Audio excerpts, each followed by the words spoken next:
The smoke rose black against the Kansas sky, twisting like a dying serpent in the October wind. Margaret Turner stood motionless before what remained of her home, watching flames devour the last of her life with her late husband James. The barn had collapsed first, then the chicken coop, and now the main house groaned as fire ate through its bones. She didn't cry. There were no tears left after burying James 3 weeks ago, his body ravaged by the fever that swept through their valley like God's own wrath. The neighbors had helped dig his grave behind the apple tree he'd planted their first year here, back when hope still lived in their hearts. Now even that tree was ablaze, its branches reaching skyward like the arms of the damned. The acrid smell of burning wood mixed with something else, leather, smoke from different fires, the musk of horses. Margaret's spine stiffened. She knew that smell. Every settler this side of the Arkansas River knew it. They came from the north, emerging from the smoke like phantoms born of her grief. 5 riders at first, then 10.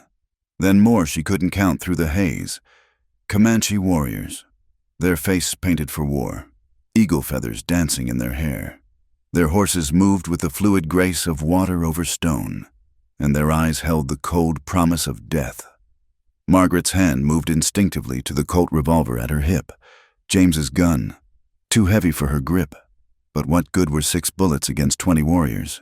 She let her hand fall. Perhaps this was God's mercy, sending her to James sooner than expected. The warriors spread out in a half circle, cutting off any escape route she might have imagined.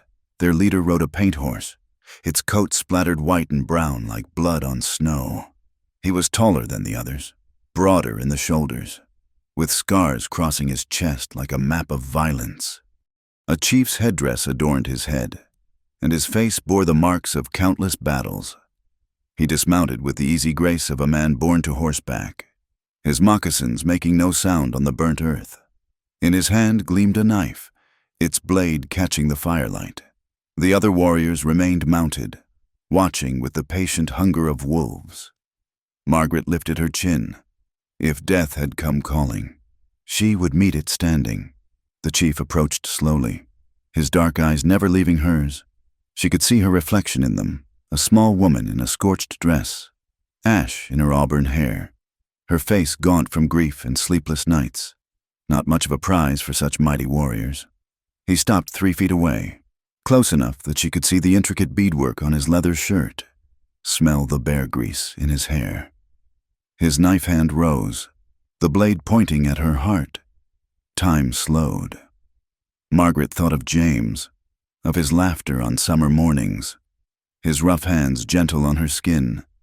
She thought of the child they never had, the life they'd built and lost. She thought of her mother's parlor back in Philadelphia, a world away from this burning frontier. The words came unbidden, surprising her as much as they would surely surprise him. Her voice was steady, clear despite the smoke. If death awaits me, let your kiss come first. The chief's hand stopped mid-motion. Behind him, she heard sharp intakes of breath from the mounted warriors. The only sound was the crackle of flames and the nervous stamps of horses. His eyes narrowed, studying her with an intensity that made her skin prickle. She held his gaze, wondering if he even understood English. Many Comanche did, learned from traders and captives, though they rarely admitted it. Slowly, so slowly she almost didn't notice at first, he lowered the knife. His free hand rose to her face, rough fingers tracing the line of her jaw. Margaret didn't flinch, though every instinct screamed at her to run. You wish to die like a woman? His English was accented but clear, each word carefully chosen. I wish to die as myself.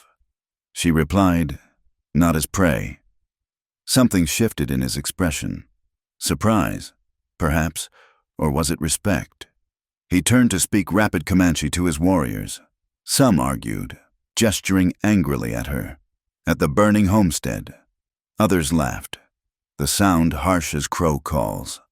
The chief silenced them with a gesture. When he turned back to Margaret, his face was unreadable as stone. You are strange, white woman. Most beg for life. You ask for...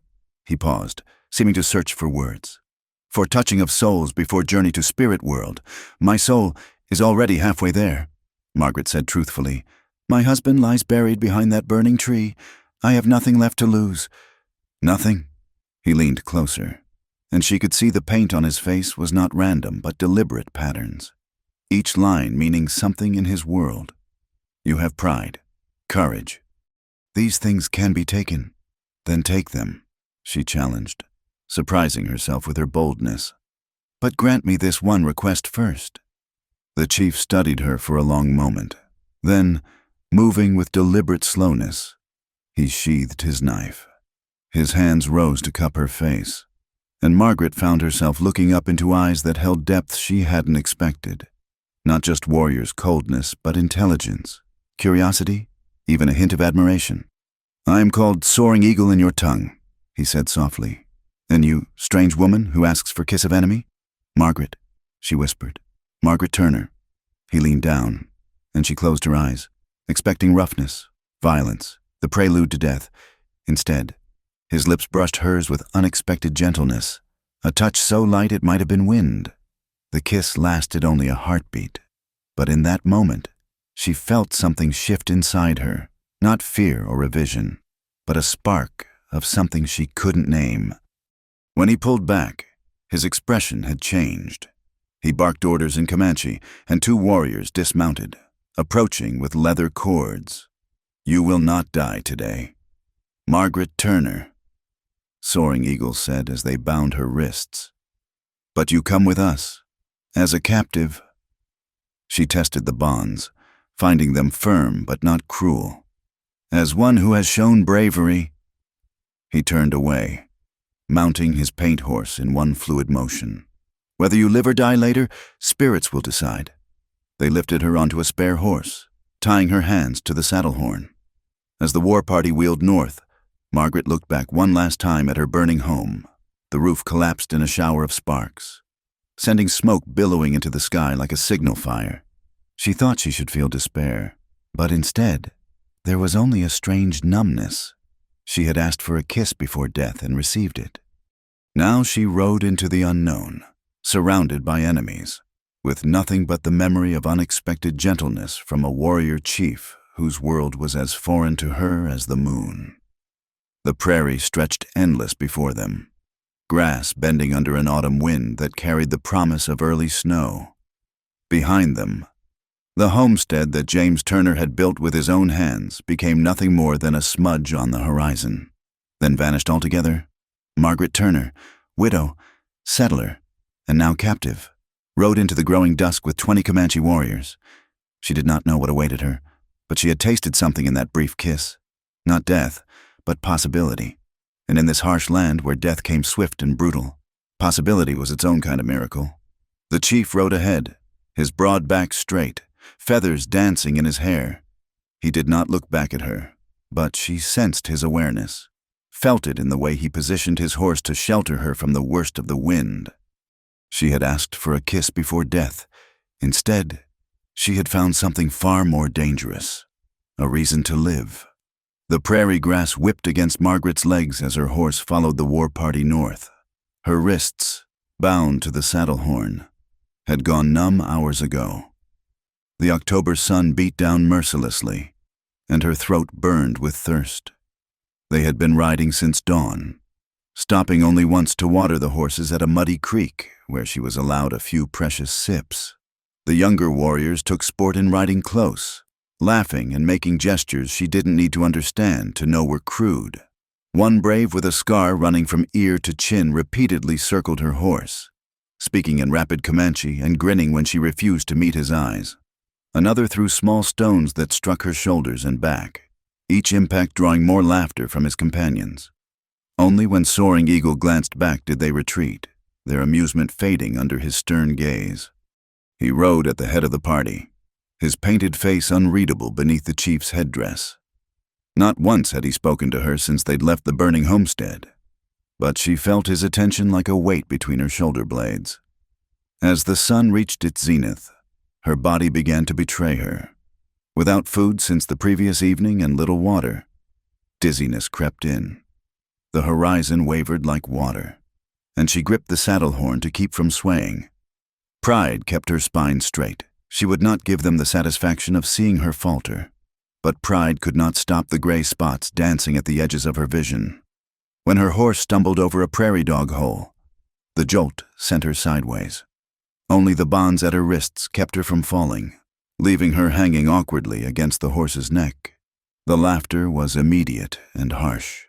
The scar-faced warrior rode close, reaching out to push her back upright with unnecessary roughness. His hands lingered longer than needed, and Margaret bit her tongue to keep from crying out at his painful grip. A sharp command cut through the noise. Soaring Eagle had wheeled his paint horse around, his dark eyes flashing with anger.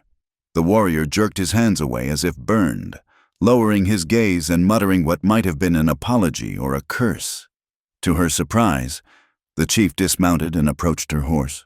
Without a word, he adjusted her position in the saddle, his touch impersonal but far gentler than his warrior's had been. From a leather pouch at his waist, he produced a water skin and held it to her lips. The water was warm and tasted of leather, but Margaret drank gratefully. When she'd had enough, he stepped back, studying her with those unreadable eyes. "You are stronger than you appear," he said quietly, speaking English for her benefit alone. "But strength without wisdom leads to death. Drink when offered, rest when allowed. Pride is luxury you cannot afford." Before she could respond, he had remounted and resumed his position at the head of the party. But when they stopped again an hour later, she was given water without having to ask. The day wore on endlessly. Her dress, already singed from the fire, tore on thorns and rough brush. The sun burned her fair skin until she felt fevered. Her bones ached from the constant motion, muscles screaming from the effort of staying upright with bound hands. As dusk approached, they crested a low hill, and she saw their destination, a temporary camp beside a narrow stream, maybe a dozen buffalo-hide teepees arranged in a rough circle. Women and children emerged to greet the returning warriors, their voices rising in celebration that died when they spotted her. The women's expressions turned hard as flint. Children who had run forward stopped short, staring at her with wide, dark eyes. An elderly woman spat on the ground and spoke harshly in Comanche, her meaning clear without translation. They pulled her roughly from the horse, her legs buckling after so many hours in the saddle. She would have fallen if not for the warrior who caught her arm, not the scarred one, but a younger brave with kind eyes who steadied her until she found her feet. Soaring Eagle dismounted and immediately became the center of attention. Warriors and women alike clustering around him with questions. She caught his glance once during the animated discussion, saw something flicker across his face before he turned away. They dragged her to the edge of camp, tying her to a sturdy post near where the horses were hobbled, close enough to the camp to be watched, far enough to mark her as outsider, less than human. A young girl, perhaps 12 summers, brought her a wooden bowl containing a paste of ground corn mixed with water. It was tasteless as chalk, but Margaret forced herself to eat, remembering the chief's words about pride and survival. Night fell like a blanket across the prairie. The temperature plummeted, and Margaret shivered in her torn dress, trying to curl into herself for warmth. Around the campfires, the Comanche went about their evening routines, women cooking, men tending weapons, children playing games with painted stones. She dozed fitfully, jerking awake whenever footsteps approached. Once it was the scarred warrior. Standing Bear, she'd heard him called, who stood over her with an expression that made her skin crawl. He spoke to her in Comanche, his tone leaving no doubt about his meaning, and reached down to touch her tangled hair. "No!" The word came from behind him, quiet but firm. Soaring Eagle emerged from the shadows, and Standing Bear's hand dropped immediately. The two men faced each other, tension crackling between them. Standing Bear spoke rapidly, gesturing at Margaret, his tone argumentative. Soaring Eagle responded with fewer words but greater authority. After a long moment, Standing Bear turned and stalked away, but not before shooting Margaret a look that promised this wasn't over. Soaring Eagle remained, silhouetted against the dying fires, He stood far enough away to be proper, close enough that his presence kept others at bay. Neither spoke, but Margaret felt an odd comfort in his watchfulness. Just before dawn, when the cold had seeped so deep into her bones she could barely feel her fingers, something warm and heavy dropped over her shoulders. Buffalo hide, still carrying the scent of smoke and something wild. She looked up to find the space where Soaring Eagle had stood empty, but his horse was hobbled nearby, and she knew he hadn't gone far. Margaret pulled the hide close, burrowing into its warmth. It smelled of prairie grass and leather, of freedom and captivity entwined. As the first pale light touched the eastern sky, she found herself thinking not of James or her burned home, but of dark eyes that held secrets and a kiss that had tasted of possibility rather than death. The camp began to stir with the dawn. Women rebuilt fires, and the smell of cooking meat made her stomach clench with hunger. No one brought her food this time, and she understood. Yesterday's corn paste had been more than she should expect. Standing Bear passed close enough to kick dirt on her, his scarred face twisted in contempt. Other warriors followed his lead throughout the morning, finding small ways to torment her. A pebble thrown here, a mocking laugh there. The women were worse, their looks sharp enough to draw blood, but always, somewhere in her field of vision, was Soaring Eagle. He never intervened directly after that first night, but his presence was enough to keep the worst at bay. She began to recognize the pattern when he was near. The torments were petty. When he rode out to scout or hunt, they escalated. By the second night, her lips were cracked and bleeding from thirst, her stomach a hollow ache. The kind-eyed young warrior, swift arrow. She'd learned, sneaked her water when no one was looking. But it wasn't enough. Pride had become a memory. Survival was all that mattered now. She slept fitfully beneath the buffalo hide, dreaming of water and flames, of James calling her name and a kiss that had changed everything. When she woke, it was to find Soaring Eagle's silhouette once again standing guard in the darkness, a sentinel between her and those who would see her dead. On the third dawn, as the camp prepared to move again, he approached her openly for the first time since that initial day. In his hands was a pair of moccasins and a water skin. "Your feet bleed," he said simply, gesturing at her torn shoes. "These will serve better." She took them with hands that shook from exhaustion and something else, gratitude, perhaps, or recognition of kindness in a cruel place. As she fumbled with swollen fingers to change footwear, he spoke again, quietly enough that only she could hear. "We reach the main camp tomorrow. There you face Council of Elders. They will decide if you live or die." He paused, and she saw something almost like concern flicker across his stoic features. "Show them the courage you showed me. It may be enough."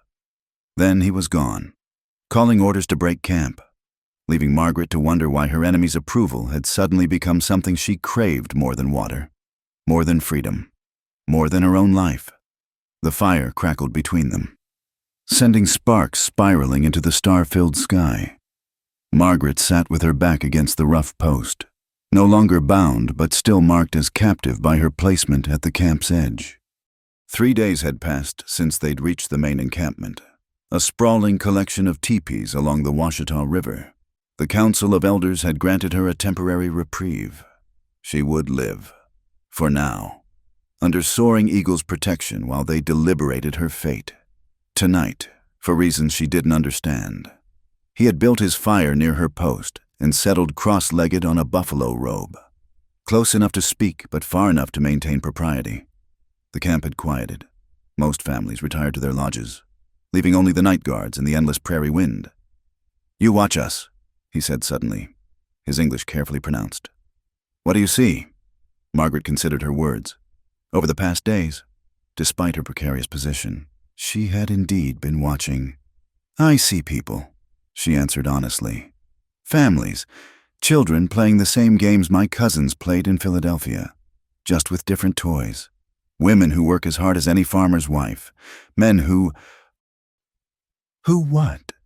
His dark eyes reflected the firelight. "Who love their children, who laugh with their wives, who worry about tomorrow. She paused, then added quietly, who are nothing like the monsters in the stories. A ghost of a smile touched his lips. And yet we burn your homes, take your lives. Are we not monsters for that? Are soldiers monsters for following orders? Are settlers monsters for wanting land? Margaret pulled the his buffalo hide, closer around her shoulders. Perhaps we're all monsters to someone. He was quiet for a long moment, feeding small sticks to the fire. You speak strangely for a white woman. Most see only savages to be killed or converted. Most haven't sat where I'm sitting. She shifted, trying to ease the ache in her bones.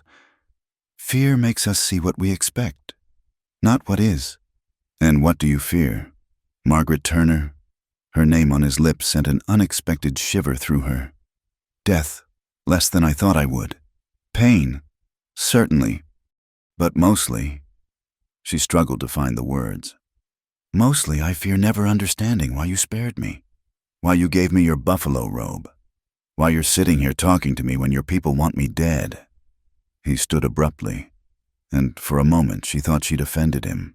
But he only moved to add larger wood to the fire, building it higher against the cold night.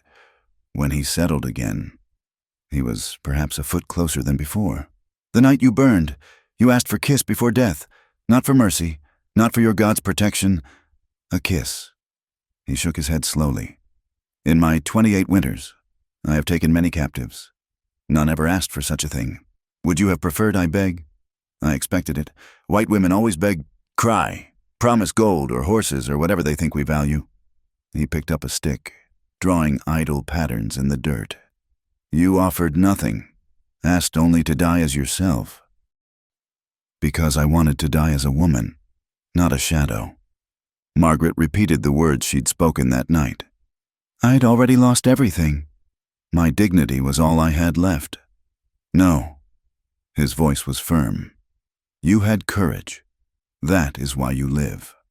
They sat in silence, the fire popping and hissing between them.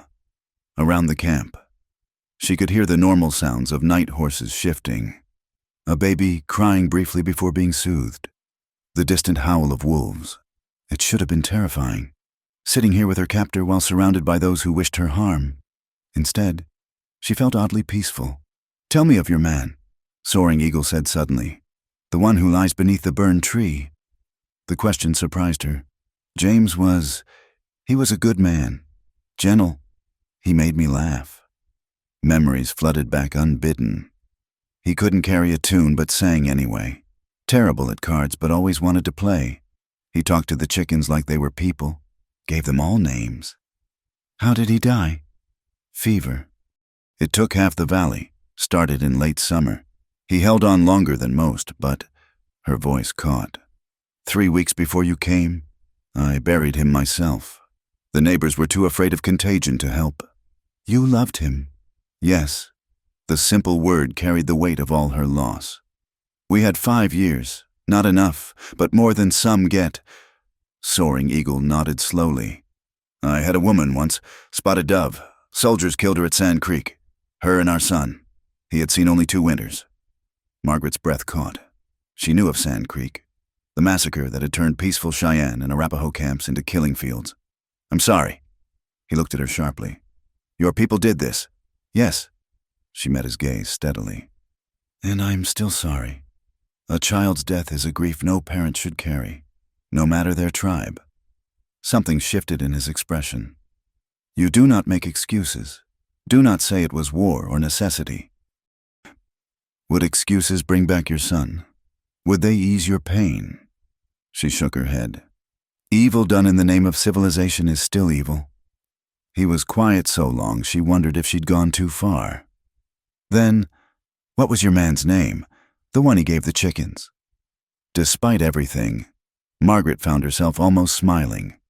Henrietta was his favorite, a fat red hen who followed him everywhere. Beatrice was the troublemaker, always escaping. And Prudence, she was shy, hid whenever strangers came. Strange names. James liked to say they were more civilized than most people he knew.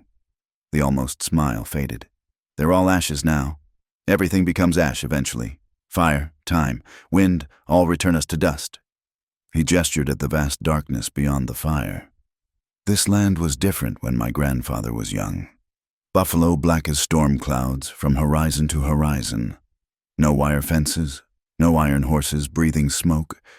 Now, he shrugged. Now we fight to hold what little remains. Is that why you raid? To push us back? We raid because it is our way. Because your treaties are lies written on paper that changes with the wind. Because every year there are fewer buffalo and more settlers. His voice hardened. Because men like those who killed Spotted Dove must know we will not go quietly to the reservations to starve and forget who we are. Margaret absorbed this, understanding more in his words than in all the newspaper accounts she'd read. And yet you saved me. An enemy. A symbol of everything destroying your world. Did I save you? He turned to look at her fully. You are captive. Tomorrow or next week or next moon. The council may decide you die. Some say I shame myself keeping you alive. Standing Bear certainly thinks so. A short, harsh laugh. Standing Bear thinks with his hate, not his head. He lost 2 brothers to soldier bullets. Would mount your scalp on his lodgepole as trophy. And you? What do you think with... He was quiet so long she thought he wouldn't answer. When he spoke, his voice was low, meant for her ears alone. That night, when you asked for kiss, I saw my own loss in your eyes. Grief knows no color, speaks no single tongue, and when I touched your face, he stopped, jaw tightening. What? She prompted softly. I remembered I was man before I was warrior, that even enemies can recognize each other's humanity. He stood abruptly, clearly having said more than intended. The fire will last until dawn. Sleep. Tomorrow, Buffalo Calf Woman tests your knowledge of proper behavior. Do not give her reason to complain to the elders. He started to walk away, then paused. The kiss, he said without turning. Did it bring you peace? Margaret considered the question, remembering that brief, unexpected gentleness. No, she answered honestly. It brought me something far more dangerous. What? Hope. She heard his sharp intake of breath, saw his shoulders tense, but he walked away without another word, disappearing into the darkness between lodges.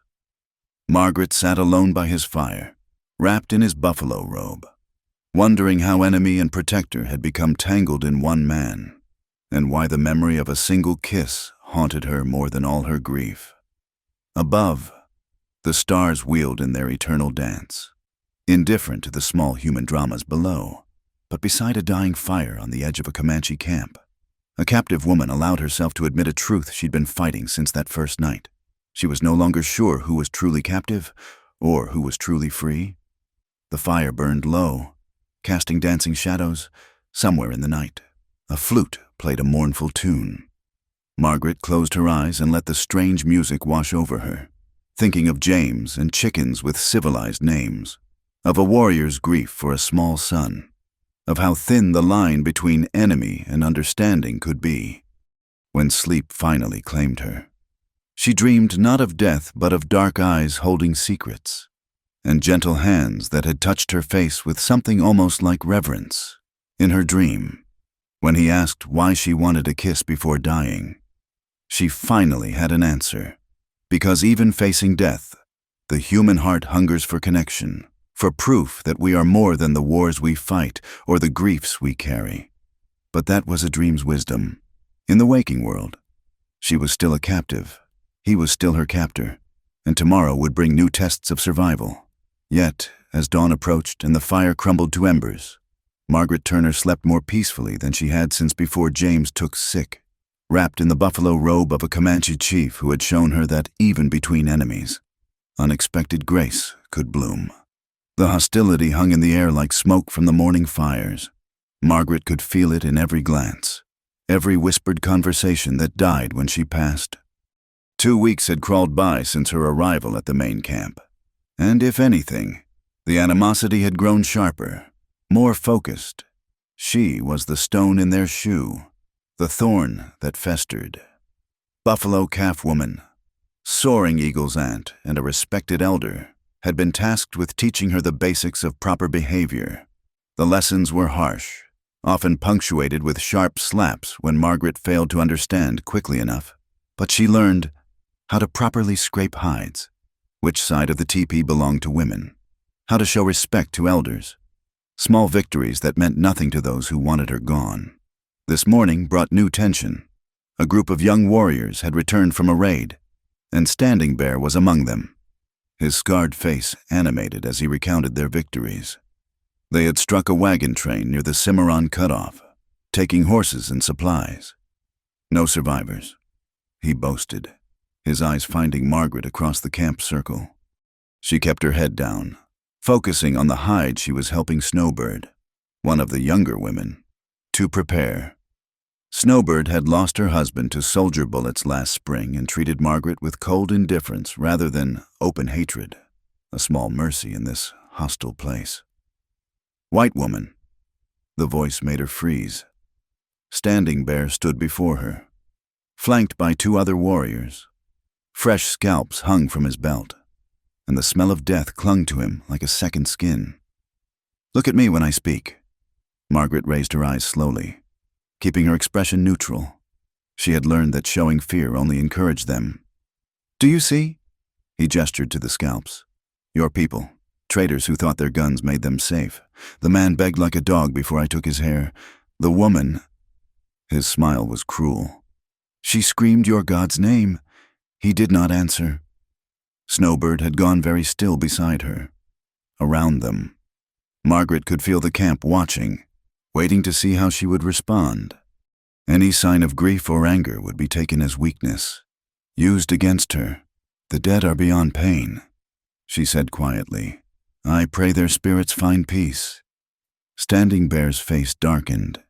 He had wanted tears, rage, something to justify what everyone could see he intended. His hand moved to his knife. You pray, then pray now. White woman, pray to your weak God and see if... Standing Bear. Soaring Eagle's voice cut through the tension like a blade. He stood at the entrance of his lodge, his presence commanding even across the distance. The raids are done. Let the dead rest. She mourns them. Standing Bear spat. She is enemy. Why do you... Enough. The chief walked forward, and Margaret saw other warriors shift uneasily. Challenging Soaring Eagle publicly was dangerous. Even for a respected warrior like Standing Bear, you forget yourself. She is under my protection until the council decides otherwise. Your protection shames us all. The people whisper that you have gone soft, that white woman's tears have... The movement was so swift, Margaret almost missed it. One moment, Soaring Eagle stood relaxed.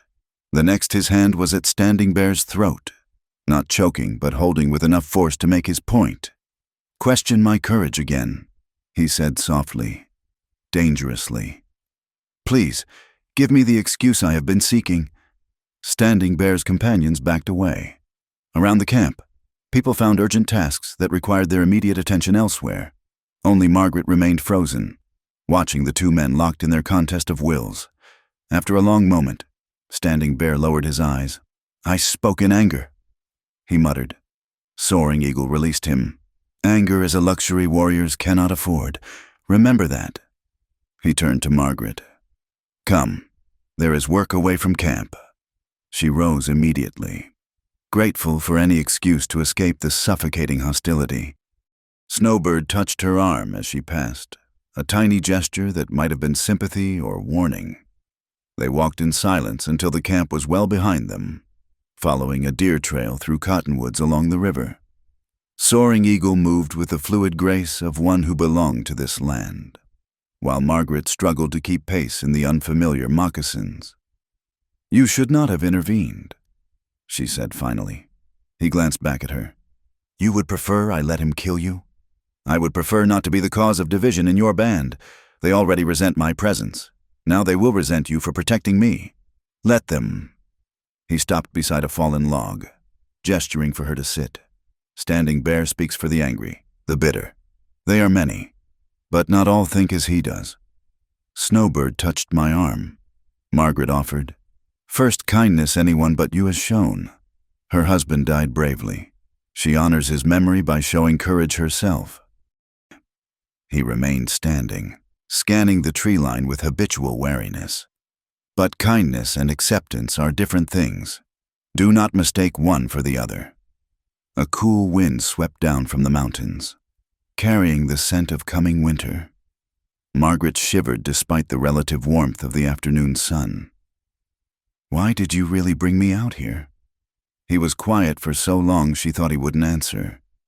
When he finally spoke, his voice carried a weight she hadn't heard before. "Tomorrow the council meets to decide your fate. Standing Bear will speak against you. So will Black Crow, whose son died at Adobe Walls, and Red Moon, who believes all whites bring curse." He paused. "They will vote for death." Margaret's heart stuttered, but she kept her voice steady. "And the others? Some will listen to Buffalo Calf Woman, who says you learn quickly and show respect. Swift Arrow will speak of your courage, but—" He shrugged, the gesture saying more than words. "But it won't be enough." "No?"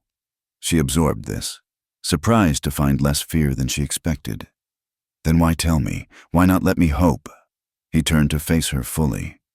"Because you deserve truth, and because—" He stopped, jaw tightening.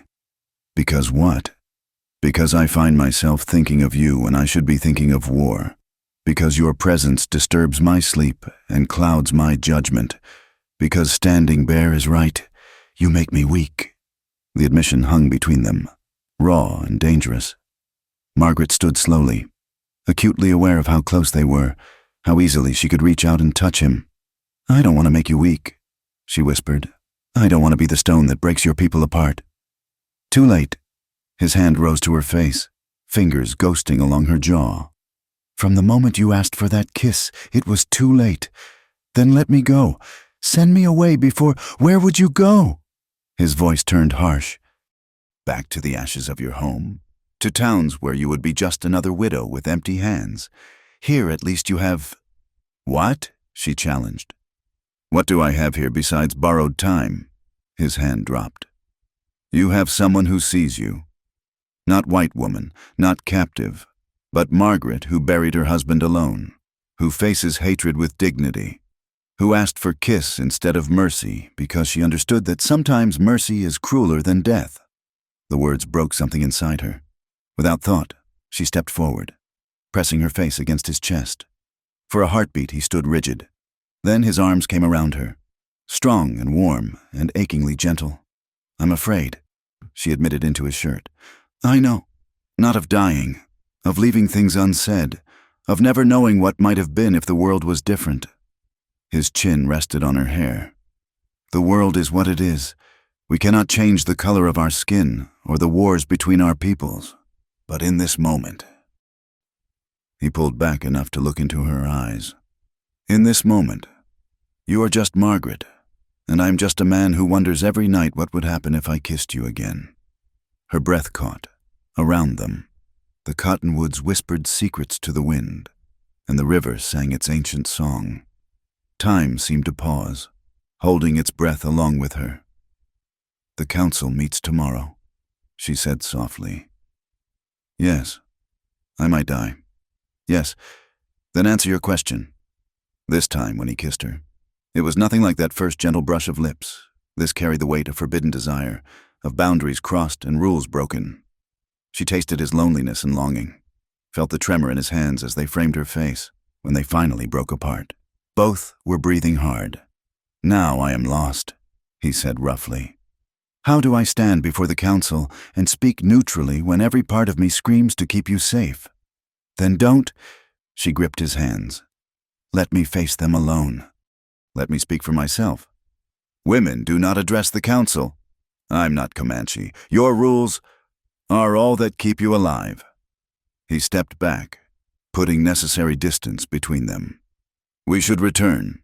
Your absence will be noticed." The walk back was silent, heavy with words unspoken. As they neared the camp, he stopped her with a touch on her arm. "Whatever happens tomorrow, know this. You changed something in me. Reminded me that enemies are people first, that hatred need not be the only language between us." He smiled sadly. "Perhaps in another life, We only have this one, Margaret said firmly. And in this one, I'm glad you were the warrior who found me. Whatever comes next, I'm glad. They entered the camp separately, careful to show no sign of what had passed between them. But Margaret felt the weight of eyes following her, Standing Bear's burning with suspicion, Buffalo Calf Woman's sharp with calculation, Snowbird's soft with something that might have been understanding. That night, as she lay under the stars wrapped in his buffalo robe, Margaret touched her lips and remembered. Tomorrow the council would decide if she lived or died. But today, for one perfect moment, she had been just a woman kissed by a man who saw her truly. It would have to be enough. The council lodge stood at the heart of the camp, its painted buffalo hides depicting stories of victories and visions. Margaret knelt in the center of the circle, surrounded by the tribe's most respected elders. The air hung thick with smoke from the sacred pipe, and shadows danced on the walls as the fire crackled between her and those who would decide her fate. White Hawk, the eldest and most revered, spoke first in measured Comanche. Though Margaret had learned only fragments of the language, she understood enough to know he questioned the wisdom of keeping any white captive when war pressed upon them from all sides. Standing Bear rose next, his scarred face animated with passion. He gestured wildly as he spoke, pointing at Margaret, at the entrance where soldiers had attacked other camps, at the scalps hanging from his lodge pole. His message was clear. She was a danger, a weakness they could not afford. The murmurs of agreement from several council members made Margaret's heart sink. Black Crow followed, his grief still raw from losing his son. He spoke more quietly than Standing Bear, but with no less venom, describing how white soldiers had shot his boy as he tried to surrender. Every white person, he argued, carried the blood guilt of his people's crimes. Then Buffalo Calf Woman stood, her weathered face stern. Margaret expected condemnation from Soaring Eagle's aunt, but instead, the older woman spoke of Margaret's quick learning, her willingness to work, her respectful behavior. She does not weep or complain, Buffalo Calf Woman said in careful English, ensuring Margaret understood. She shows strength. Perhaps the spirit sent her for reasons we do not yet see. Young Swift Arrow gained permission to speak, though his youth made his words carry less weight. He told of Margaret's dignity during the harsh journey, how she had not begged or shown cowardice even when threatened. A weak enemy teaches us nothing, he said, but a strong one might teach us about ourselves. The arguments continued as the sun crawled across the sky. Red Moon spoke of curses and bad medicine. Two Horses wondered aloud if keeping her might bring soldier reprisals. Spotted Elk suggested she could be traded to the Mexicans for guns and horses. Through it all, Soaring Eagle remained silent, his face an unreadable mask. As chief, he would speak last, and his words would carry great influence. Margaret forced herself not to look at him, knowing that any sign of connection between them would only fuel Standing Bear's arguments. Finally, White Hawk raised his hand for silence. We have heard many words. Now we hear from our chief. Soaring Eagle rose slowly, commanding attention without effort. When he spoke, his voice was steady, betraying nothing of the turmoil Margaret had witnessed by the river. My warriors speak truth. War comes whether we wish it or not. The whites multiply like grasshoppers, consuming everything in their path. We must be strong, united, unburdened by sentiment. He paused, letting the words settle. But strength is not only in the arm that draws the bow. Sometimes it lives in the choice to spare rather than to kill. Standing Bear shifted impatiently, but protocol demanded silence while the chief spoke. This woman did not come to us begging for trade goods or trying to convert our children. She came expecting death and asked only for dignity in facing it. When has enemy ever done this? Soaring Eagle's gaze swept the circle. In all our wars, when has white person looked at us and seen not savage to fear but man to face with courage? Pretty words do not change what she is, Black Crow interjected, earning a sharp look from White Hawk for the breach of protocol. No, Soaring Eagle agreed. But neither do ugly words change what we are. We are Comanche warriors. Yes, but also people of honor. If we kill everyone who shares the blood of our enemies, we become like them. We lose piece of our spirit with each helpless throat we cut. The lodge fell silent. Margaret could hear her own heartbeat, loud as thunder in her ears. I say she should face trial by challenge. Soaring Eagle continued. Let her prove her right to live among us, not through tears or promises, but through courage. If she fails, the spirits have spoken. If she succeeds, he shrugged. Then perhaps they have plans we cannot see.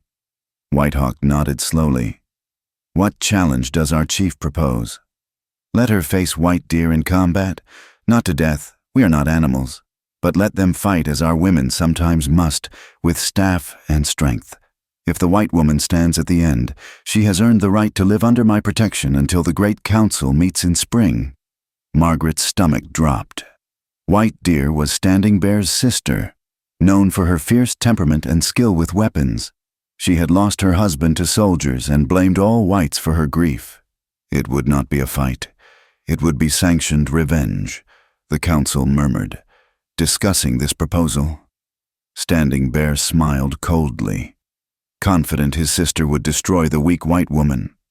Others seemed uncertain, but the elegance of the solution was clear. The spirits would decide through combat, absolving the council of direct responsibility. Does the captive understand? Whitehawk asked in English. Margaret raised her head. I understand. You may speak, if you wish. One time only. She rose slowly, her legs stiff from kneeling, every eye in the lodge fixed upon her as she gathered her courage. I know you see an enemy when you look at me, she began, her voice stronger than she felt. You see the soldiers who killed your families, the settlers who take your land, the treaties broken before the ink dried. I cannot change my skin or my people's crimes, but I can tell you who I am. She drew a breath, thinking of James, of their small farm, of dreams that had ended in ashes. I was a teacher before I married. I taught children their letters, white children, yes, but also Mexican children whose parents worked the farms.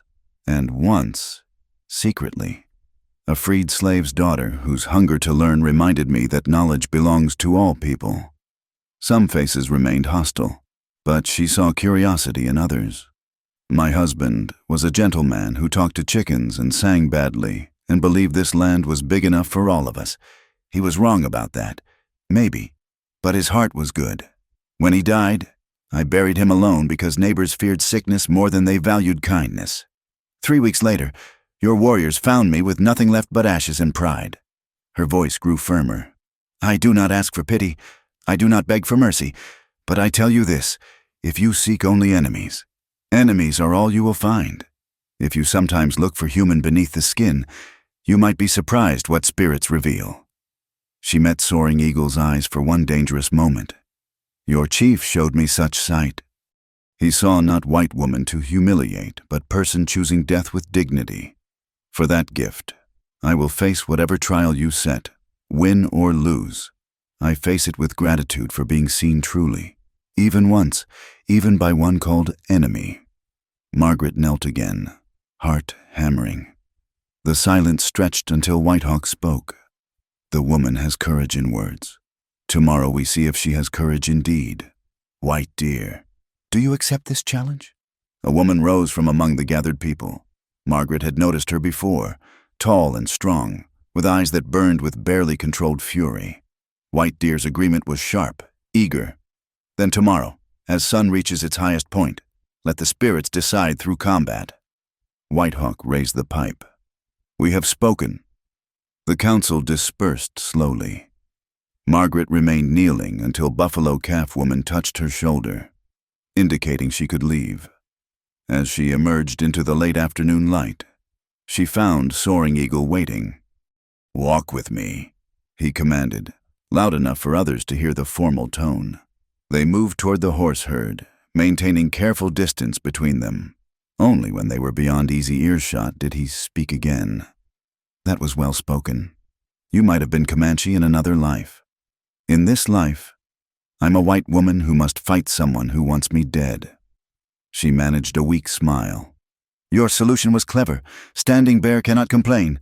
The council avoids direct decision, and you appear impartial. You understand too well. His jaw tightened. White Deer is dangerous.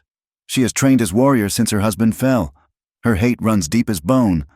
Then why suggest this? He stopped walking, turning to face her. Because fair combat gives you chance. Small chance, yes, but more than council vote would have given. And because... He looked away. Because if you must die, better to die fighting than kneeling. Teach me, Margaret said suddenly. You have until tomorrow. Teach me something, anything that might help. Women do not... I'm not asking as woman. I'm asking as someone who wants to live. She stepped closer, voice urgent. Please, you saved me once. Help me save myself. The conflict in his face was plain. To be seen training her would confirm every suspicion about his feelings. But to refuse, after dark, he said finally, behind the willows where water bends, tell no one. That night, under a sliver of moon, Soaring Eagle taught Margaret the basics of staff fighting. She was clumsy, weak compared to Comanche women who had trained since childhood, but she was determined, getting up each time he knocked her down, ignoring the bruises blooming on her arms and ribs. White Deer will come fast, angry, he instructed, demonstrating a defensive stance. Let her anger be your friend. Tired warriors make mistakes. And if she doesn't tire, then fight dirty. Sand in eyes, need a belly. Survival has no honor. They worked until Margaret could barely stand, muscles screaming protest. As they prepared to return separately to camp, she caught his arm. If I die tomorrow, you won't. But if I do, I want you to know. She struggled for words. These weeks as your captive have been more real than years as farmer's wife. You made me remember I was person, not just role I played. For that, I thank you. He pulled her close, heedless of danger. Live tomorrow, he said roughly. Live, and make me remember why mercy sometimes matters more than war. The sun blazed directly overhead, casting short shadows as the entire camp gathered in a wide circle. Margaret stood at one edge, the unfamiliar weight of the fighting staff heavy in her hands. Across from her, White Deer paced like a caged cougar, her movements fluid with years of training. The Comanche woman had stripped to a simple dress that wouldn't hinder movement, her hair bound back in tight braids. Hatred radiated from her like heat from a forge. Margaret had dressed similarly, borrowing clothes from Buffalo Calf Woman, a plain doe-skin dress that allowed freedom of movement. Her body ached from last night's training, bruises hidden beneath the fabric. But Soaring Eagle's words echoed in her mind. Let her anger be your friend. Whitehawk raised his hand, and the crowd fell silent. This combat decides if the white woman earned right to live among us, not fight to death, but fight until one cannot stand or yields. Begin. White Deer moved instantly, her staff whistling through air where Margaret's head had been a heartbeat before. Only instinct from last night's practice saved her. Dropping low and rolling aside, the crowd roared approval at the aggressive start. The second strike caught Margaret's shoulder, sending lightning pain down her arm. She stumbled back, barely getting her staff up to block the third blow. White Deer's strength was shocking. Each impact jarred Margaret's bones, drove her steadily backward. Fight, white dog! White Deer snarled in accented English. Or die on your knees like your people did to my husband. Margaret said nothing, saving her breath, focusing on survival. Block, dodge, retreat. Block, dodge, retreat. Her world narrowed to the woman trying to kill her and the desperate need to stay upright. A feint to the left, then White Deer's staff cracked against Margaret's ribs. She gasped, doubling over, and barely rolled away from the follow-up strike that would have ended things. Dust filled her lungs as she scrambled upright. The crowd was cheering now, bloodlust rising. She caught glimpses as she circled. Standing Bear's satisfied smirk, Swift Arrow's worried frown. Children lifted on shoulders to better see the white woman's defeat. And Soaring Eagle, his face carved from stone, betraying nothing. White Deer came again, A flurry of strikes that Margaret could only partially deflect. One caught her thigh, dropping her to one knee. Another grazed her temple, setting her ears ringing. Blood trickled warm down her cheek. "Your chief cannot save you now," White Deer hissed, raising her staff for a finishing blow. But Margaret had been counting, watching, learning her opponent's rhythm. As the staff descended, she threw herself forward instead of back, inside White Deer's reach. Her shoulder caught the Comanche woman in the stomach, driving them both to the ground. They rolled in the dust, staffs forgotten, fighting with fists and knees in desperation. White Deer was stronger, but Margaret fought without rules, without honor, fingernails raking, teeth finding flesh. Every dirty trick James had laughingly taught her back when they'd wrestled in haylofts. White Deer got on top, hands finding Margaret's throat. Stars exploded across her vision as air became precious. But as darkness crept in, Margaret's searching hand found what it needed, a handful of sand. She flung it into White Deer's eyes and bucked hard, reversing their positions. Now Margaret was on top, but White Deer recovered quickly despite her streaming eyes. They rolled again, crashed into the legs of spectators who jumped back. Maintaining the circle, Margaret's dress tore. Her carefully bound hair came loose. Blood and dirt caked every inch of exposed skin. When they finally broke apart, both women struggled to their feet, breathing hard. White Deer wiped at her eyes, blinking away sand and tears. Margaret spat blood, her split lip throbbing. They circled each other warily now, both having gained respect for the other's determination. "You fight like animal," White Deer panted. "I fight to live," Margaret replied. They retrieved their staffs, but the wild energy of the first exchanges had faded. This became a test of endurance, of will. Strike and counterstrike, neither gaining clear advantage.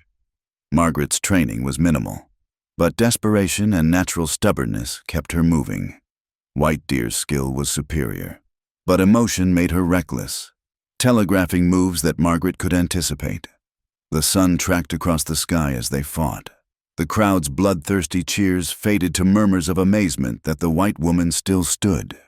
Both combatants bled from dozens of small wounds. Margaret's left eye swelled nearly shut. White Deer favored her right knee where a lucky strike had connected. Then it happened. White Deer overextended on a vicious swing meant to end things.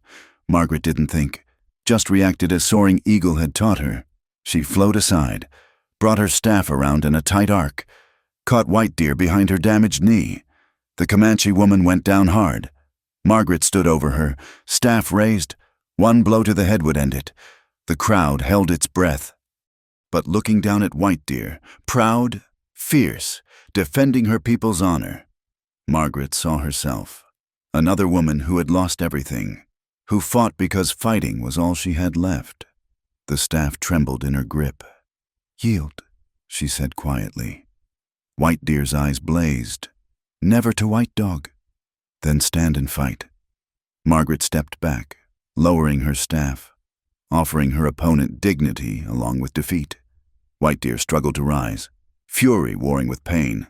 Her knee buckled. She tried again, warrior's pride refusing to accept limitation. On the third attempt, she made it to one knee but could go no further. The silence stretched like a held breath. Then White Deer struck the ground with her fist, the formal sign of yielding. The crowd erupted in chaos, voices raised in argument and amazement. Margaret dropped her staff and did something that shocked everyone, possibly including herself. She knelt beside White Deer, offering her shoulder for support.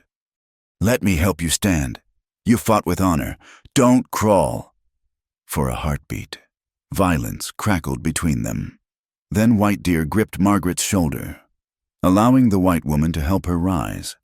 They stood together, swaying slightly, both bloodied but unbroken. White Hawk's voice cut through the noise. "The spirits have spoken through combat. The white woman stands. She has earned right to live under Chief's protection until Spring Council." Standing Bear shouted objection, but tradition was clear. Others seemed stunned that a white captive had not only survived but shown mercy to her opponent. Margaret caught Snowbird's eye, saw something like approval there. Buffalo Calf Woman nodded once, firmly.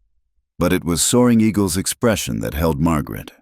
For just a moment, the mask slipped. She saw pride there, and relief, and something deeper that made her heart race despite exhaustion. "You fought well," White Deer said suddenly, her voice carrying across the dispersing crowd. "Like woman defending cubs. I do not like you, white woman, but I no longer wish you dead." It wasn't friendship. Might never be. But it was acknowledgement, and in this hostile place, that meant everything. Buffalo Calf Woman and Snowbird helped Margaret to the women's lodge for tending. Her body felt like one giant bruise, and she could barely see through her swollen eye. But she was alive. More than that, she had stood her ground, proved her worth on their terms. As the medicine woman cleaned her wounds, Margaret heard the camp buzzing with talk. The white woman who fought like a cornered badger, who showed mercy when none expected it, who helped her enemy stand rather than claiming victory over the fallen. "You surprised them," Buffalo Calf Woman said, spreading cooling salve on a particularly nasty bruise. "Good. Surprised people think. Thinking people sometimes change minds." That night, as Margaret lay in the women's lodge, too sore to move, someone entered silently. She tensed until she recognized Soaring Eagle's silhouette. He knelt beside her, and in the darkness she heard other women pretending to sleep, allowing this breach of protocol. "You fought with heart of warrior," he said softly, "but ending that showed wisdom beyond fighting. She was beaten. No honor in kicking the fallen. Many would disagree." His hand found hers in the darkness. "You could have killed her, right of combat. Instead you gave her dignity." "Why?" Margaret thought about it, wincing as movement pulled at her wounds. "Because I saw myself in her eyes. We're both women who've lost men we loved, fighting to matter in a world that wants us broken. How could I not show mercy to my sister in grief?" His grip tightened. "This thinking, this is why you disturb my spirit. You see connections where others see only difference. Or maybe I'm just too tired to hate properly." A soft laugh. "Rest. Heal. You have earned place here. But Standing Bear will not forget. Danger is not past." "I know." She squeezed his hand weakly. "But today I lived. Today I stood. Tomorrow?" She yawned, exhaustion pulling her toward sleep.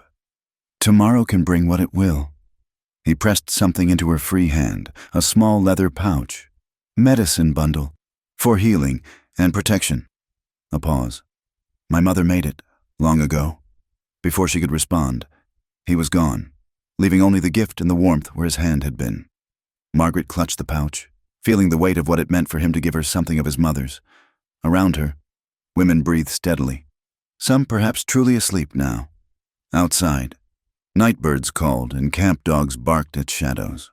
Margaret Turner, who had expected to die as a captive, closed her eyes as something altogether different.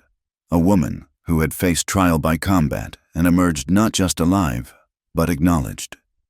The transformation was far from complete. She was still white in a Comanche camp, still vulnerable to those who wished her harm.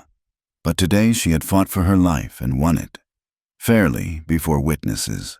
Today she had crossed a line from mere captive to something more complex, still not accepted, but no longer dismissed. Tomorrow would bring new challenges, but tonight, battered and bloodied and victorious. She slept deeply for the first time since James died. A Comanche medicine bundle clutched to her chest, and the memory of strong hands holding hers in darkness. The late autumn storm struck without warning, turning the sky black as charcoal and sending the temperature plummeting. Margaret huddled with the other women in Buffalo Calf Woman's lodge as wind howled like a living thing, threatening to tear the buffalo hide walls from their stakes. Rain turned to sleet, then to snow that drove horizontal through any gap it could find. 3 weeks had passed since her combat with White Deer. Her wounds had healed, leaving only faint scars and the memory of pain. She had found a tentative place among the women, not accepted, exactly, but no longer actively despised. She worked alongside them, learned their ways, and slowly earned grudging respect through silence and steady effort. But tonight was different. Tonight the storm raged with supernatural fury, and even the most experienced elders looked worried. The main herd of horses had been moved to a sheltered valley, but several pregnant mares remained in the nearby corral, too close to foaling to risk moving them. A cry went up from outside. One of the temporary shelters had collapsed. Warriors rushed to help, but the wind made coordinated effort nearly impossible. Margaret watched through a gap in the lodge entrance as Soaring Eagle directed the rescue, his voice barely audible above the storm's roar. Then Snowbird gasped, pointing. The corral fence was failing, posts leaning dangerously as wind and snow battered them.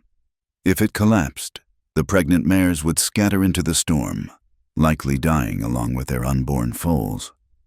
Without thinking, Margaret grabbed a rope and plunged into the blizzard. The cold hit like a physical blow.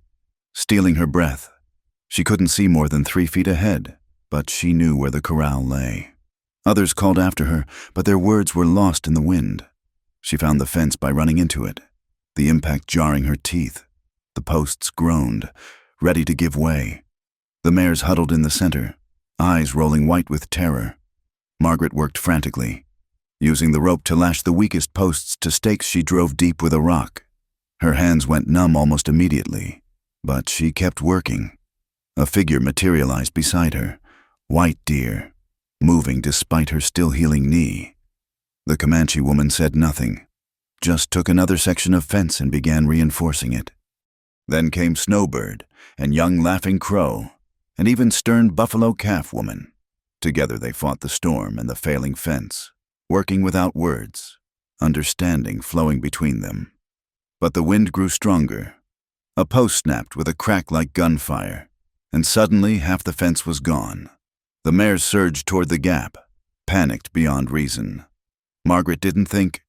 She threw herself in front of the lead mare, arms spread wide, making herself large as possible. The mare reared, hooves flashing inches from Margaret's face. For a heartbeat, woman and horse stood frozen, wills clashing. Then Margaret began to sing, not words, just a low, steady humming her mother had used to calm her during childhood storms. Miraculously, the mare settled. The others pressed close but didn't bolt. Margaret kept humming, backing slowly, using her body to guide them away from the gap while the other women worked desperately to close it.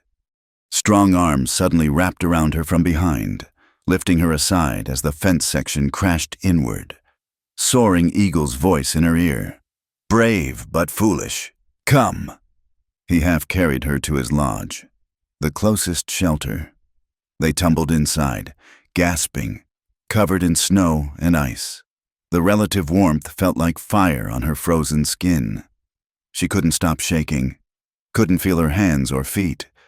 The horses. Safe. Fence holds. Warriors finish work. He was already pulling away her ice-crusted outer clothes with clinical efficiency. You risk life for animals not yours. Their lives, she said through chattering teeth. Innocent lives. The foals. Could have died with you. But his hands were gentle as he wrapped her in warm furs. Building up the fire. White Deer says you stood before charging mare like warrior facing enemy lance. Why? Margaret tried to answer but couldn't form words through the shivering. He pulled her against him, sharing body heat without hesitation or impropriety. Simple survival in a killing storm. She pressed into his warmth, feeling life seep back into frozen limbs. My people, he said after a long silence, believe storms test spirit, show who person truly is when choice is between self and others. His arms tightened around her. You chose others. Horses not even yours. Women who barely tolerate you. You chose them. Anyone would.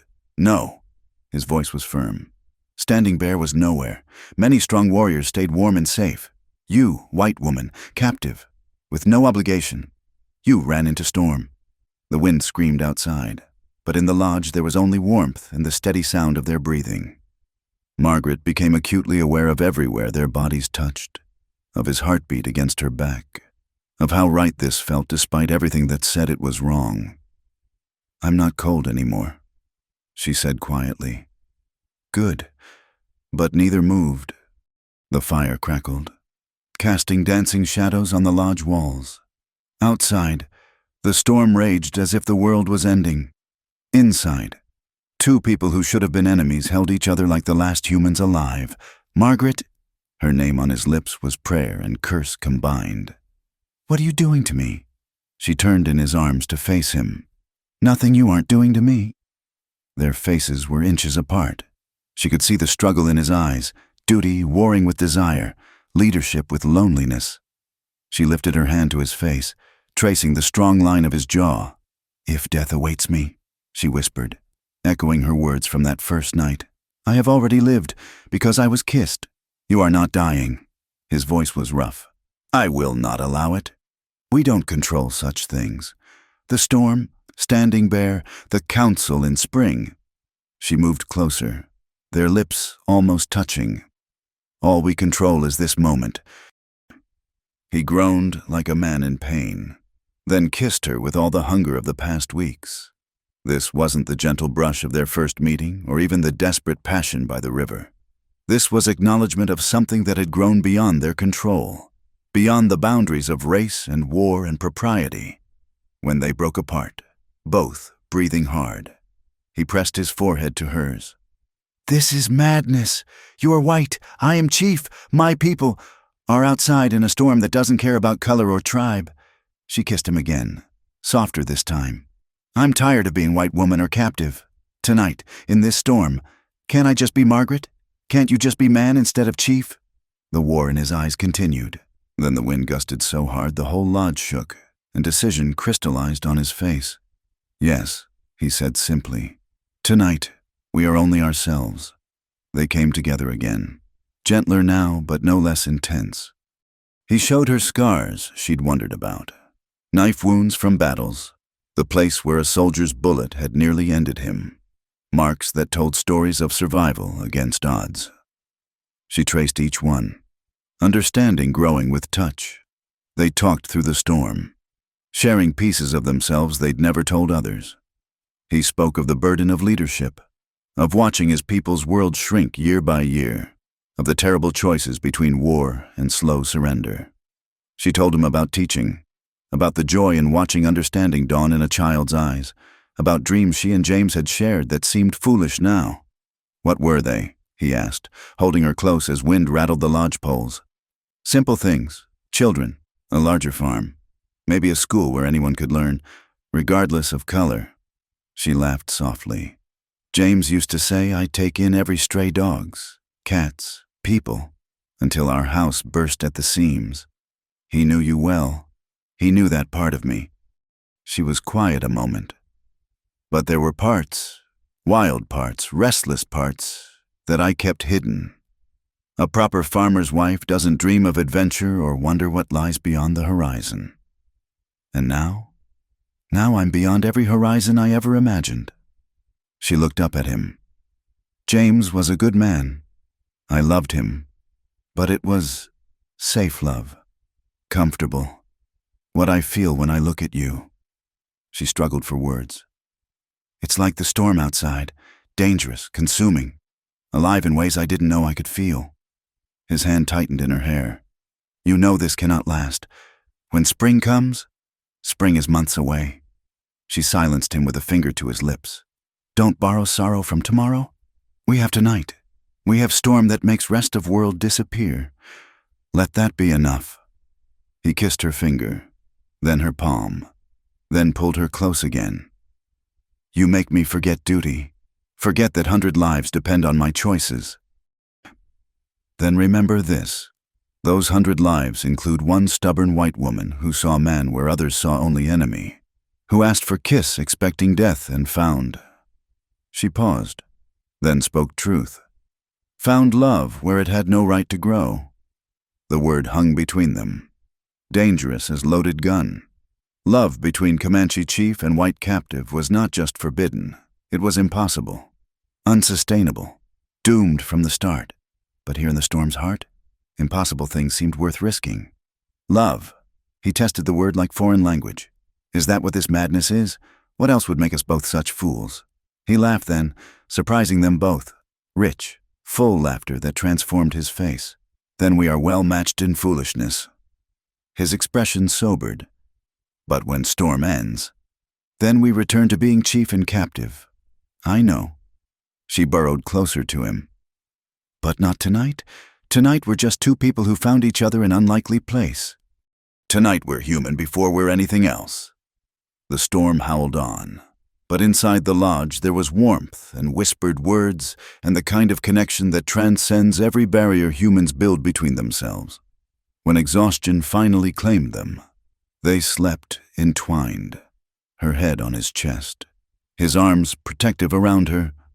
Near dawn, the wind began to die. Margaret woke to find him watching her, his expression unreadable. "Regrets?" she asked softly. "Many, but not about this." He touched her face with infinite tenderness. "Storm ends, world returns, but you, what you gave me tonight, reminder that beneath chief and warrior and all expectations, I am still man capable of feeling. This I will carry always." She kissed him once more, pouring everything she couldn't say into that contact. Then she rose and began dressing in her still damp clothes. He helped her, both knowing that when she left his lodge, everything would change. At the entrance, she paused. "Thank you," she said simply, "for the storm, for the shelter, for seeing me." "Margaret," her name was soft as prayer, "whatever comes, know this, you have changed me, made me remember mercy matters more than might, that love can bloom even in hatred's shadow. This gift." He shook his head. "I have no words large enough." Then she was outside, in a world made new by snow, where women were already emerging to assess storm damage. Buffalo Calf Woman saw her leave Soaring Eagle's lodge and said nothing, but her knowing look spoke volumes. Margaret joined the work of digging out, of tending those affected by the storm. But inside, she carried the warmth of impossible love, of night when storm made all things permissible, when woman and man found each other across chasms that daylight said could not be crossed. The winter moon hung like a silver coin against the black sky, casting long shadows across the frozen ground. Margaret stood at the edge of camp, knowing this might be her last peaceful moment. Word had come that morning. Standing Bear and his faction were demanding a new council, claiming her continued presence violated Comanche law and weakened the band's spirit. The past 2 months since the storm had been a careful dance.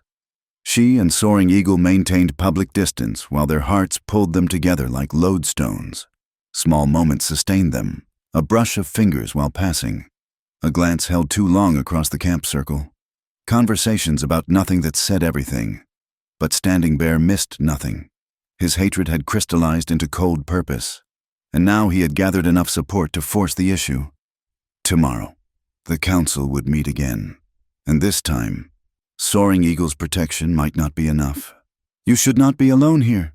She didn't turn at Swift Arrow's voice. The young warrior had become an unexpected ally, one of the few who treated her as person rather than problem. "Where else should I be?" she asked. "The women whisper when they think I cannot hear. The children are told not to speak to me, and Standing Bear's warriors." She shrugged. "Being alone seems safer." "My chief seeks you," Swift Arrow said carefully. "In the grove of cottonwoods by the stream. I will watch that none follow." Margaret's heart leaped, but she kept her voice steady. "Thank you." She found Soaring Eagle standing beneath the bare branches, his breath misting in the cold air, without words. He opened his buffalo robe, and she stepped into his warmth, fitting against him as if they'd been made as matching pieces. "The council meets tomorrow," he said into her hair. "I know. Standing Bear has convinced many. He says my judgment is compromised, that keeping you weakens us before our enemies. He's not wrong." She pulled back to look at him. "Your judgment is compromised, as is mine. We've been foolish to think this could continue. Then you will run?" His voice carried pain he tried to hide. "I could arrange it. Swift Arrow would guide you to the trading post at Adobe Walls. From there, no." The word came firm and certain. "I won't run. Won't make you choose between me and your people. That's no choice at all. Margaret, listen to me. She placed her hands on his chest, feeling his heartbeat strong beneath her palms. You are chief. These are your people, your responsibility. If keeping me tears the band apart, then letting me go is the only choice. We both knew this day would come. Knowing and accepting are different things. His arms tightened around her. In my life, I have lost much. Parents to disease, wife and child to soldiers. Pieces of our land with each treaty. But losing you, his voice broke. This may be the loss that breaks me. No, she said fiercely. You're stronger than that. Your people need you whole. Need you leading with clear mind and full heart. I won't be the weight that drowns you. They stood in silence, holding each other while the winter wind whispered through bare branches. Finally, he spoke again. There is another way. If you chose to stay not as captive but as member of the band, if you took Comanche name, learned our ways fully, became one of us. Standing Bear would never accept that. Others might.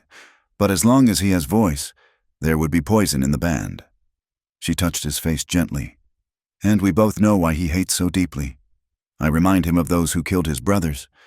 My presence is salt in wounds that need to heal. Then what do you propose? Margaret had been thinking about this all day, turning possibilities like stones in her mind. Let me address the council. Let me speak my own truth. Whatever they decide after that, I'll accept. The last time you addressed council, it led to combat trial, which I survived. She managed a small smile. Perhaps the spirits aren't finished with me yet. He studied her face in the moonlight. You have plan. I have hope. Sometimes that's enough. The next evening, the council fire burned bright as the band gathered. The atmosphere was tense, charged with the electricity of coming storm. Standing Bear had painted his face for war, a clear statement of his intentions. His supporters flanked him, faces hard with shared purpose. Margaret entered the circle with head high, wearing the doe-skin dress she'd fought White Deer in. The medicine bundle Soaring Eagle had given her hung at her waist, a silent reminder that she had earned some measure of respect here. White Hawk called for silence. We gather to decide the white woman's fate. Standing Bear has demanded this council. Speak your words. Standing Bear rose like thunderclouds gathering. His voice rang with conviction as he listed every grievance, how her presence weakened them, invited attack, corrupted their chief's judgment. He spoke of blood debts unpaid, of brothers unavenged, of the danger of showing mercy to enemies who showed none in return. She has bewitched our chief, he declared, made him soft when we need hardness, made him forget that white hands are stained with our children's blood. I say she dies tonight, or I take my family and followers to find band with true Comanche heart. The threat of splitting the band sent murmurs through the crowd. Division meant weakness, and weakness meant death on the unforgiving plains. Others spoke, some supporting Standing Bear, others urging caution. White Deer surprised everyone by standing. She fought with honor, the woman said simply. Showed mercy when none required. Whatever else she is not coward or weakling. When all had spoken, who wished to? White Hawk turned to Margaret. You may speak, if you have words. Margaret rose slowly, meeting eyes around the circle. When she spoke, her voice carried clearly in the cold night air. Standing Bear speaks truth. I am white. My people have done terrible things to yours. No words can change this, no actions can balance the scales. She paused, letting this acknowledgement settle. But I tell you something else true. I am no longer the woman your warriors captured. She touched the medicine bundle at her waist. That woman was empty, waiting for death. You gave her life, taught her strength, showed her that enemy is word too small for the space between peoples. Her gaze found Soaring Eagle briefly, showed her that even in war's shadow, human hearts can recognize each other. Margaret turned to Standing Bear directly. You hate me for my skin, for the crimes of those who share my blood. This hate is your right. But I ask you, does killing me bring back your brothers? Does my death heal any wound or right any wrong? It shows we do not forget. Standing Bear snarled. No, it shows you choose revenge over wisdom. She kept her voice calm despite her racing heart. Your chief spared me not from weakness, but from strength. Strength to see beyond blood to spirit. Strength to choose difficult mercy over easy violence. She addressed the full council again. I make you this offer. I will leave willingly. No force needed.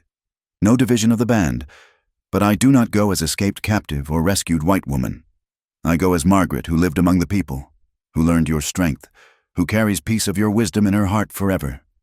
The crowd stirred, not expecting this. And I tell you this, she continued, voice growing stronger. When I return to White World, I will not speak of savage enemies. I will speak of mothers who love their children, warriors who protect their families, people fighting to survive in a world that shifts beneath their feet. I will be voice saying, these are human beings, not monsters. One voice is small, but rivers begin with single drops of rain. She took a breath for the hardest part. Let me go not in anger, but in understanding. Let Standing Bear's hate rest with my leaving. Let band heal without poison of my presence. But know that you send away one who will spend her remaining days trying to build bridges where others build walls. Silence greeted her words. Then Soaring Eagle stood. The woman speaks wisdom. She offers to leave freely. Taking conflict with her, his voice caught almost imperceptibly. I accept this offer. Let any who still demand blood say so now, or accept this resolution. Standing Bear clearly wanted to object, but the elegance of the solution, Margaret gone without violence or tribal division, left him no grounds. Others nodded approval, relieved to avoid the threatened split. Then it is decided, Whitehawk pronounced. The white woman leaves at dawn. She takes horse and supplies for journey to Adobe Walls. No one follows, no one harms. This matter ends with sunrise. The council dispersed quickly, people eager to escape the tension. Margaret found herself briefly alone with Soaring Eagle by the dying fire. That was well done, he said quietly. You gave them what they needed. My freedom to lead without question. Standing Bear's victory without blood. The band's unity preserved. And us? She asked, though she knew the answer. There is no us beyond tonight. Pain flickered across his stoic features. But what we had was real. Let that be enough. That night, their last. They met once more in the Cottonwood Grove. No words could capture the bittersweetness, so they didn't try. They held each other beneath stars that had witnessed countless partings, adding their story to the prairie's endless collection of hearts broken by circumstance. When dawn came, Margaret mounted the horse they'd given her, a steady mare who would see her safely to the trading post. The entire band gathered to witness her leaving, ensuring all saw that she departed freely. Swift Arrow had packed her supplies carefully, including pemmican and dried meat for the journey. Buffalo Calf Woman had added a warm blanket without comment. Even White Deer offered a gruff nod of acknowledgement. But it was Soaring Eagle's farewell that nearly broke her composure. He stood formally, every inch the chief, and spoke loud enough for all to hear. You came to us as enemy. You leave as... He paused, choosing carefully. As one who has touched our lives. May your path be smooth and your spirit strong. Then, lower, for her ears alone. In another life, another world, we might have had forever. In this one, we had a season. I am grateful. Margaret couldn't trust her voice, so she simply placed her hand over her heart in the Comanche gesture of deep respect. Then she turned her horse east, toward the rising sun, toward the white world she no longer fully belonged to. She didn't look back, couldn't, but she felt his eyes on her until distance and morning mist swallowed the camp from view. Somewhere behind her, a warrior chief stood watching the horizon where the woman who'd changed his heart had vanished. Ahead of her lay uncertain future, but she carried certainty of one thing. Love had found them across impossible divide, brief as summer lightning, but just as real, just as brilliant. The prairie stretched endless beneath the vast sky, and Margaret Turner rode into her new life forever changed. She had asked for a kiss before death and received a love that would outlive them both. In the ledger of a life, there were worse fates than carrying such a gift, even if it came wrapped in goodbye. Thank you so much for listening to this story. I'd love to know where you're listening from. Please share in the comments below. Don't forget to subscribe to From Wild West channel and let me know your thoughts about Margaret and Soaring Eagle's forbidden love. Your comments mean the world to us.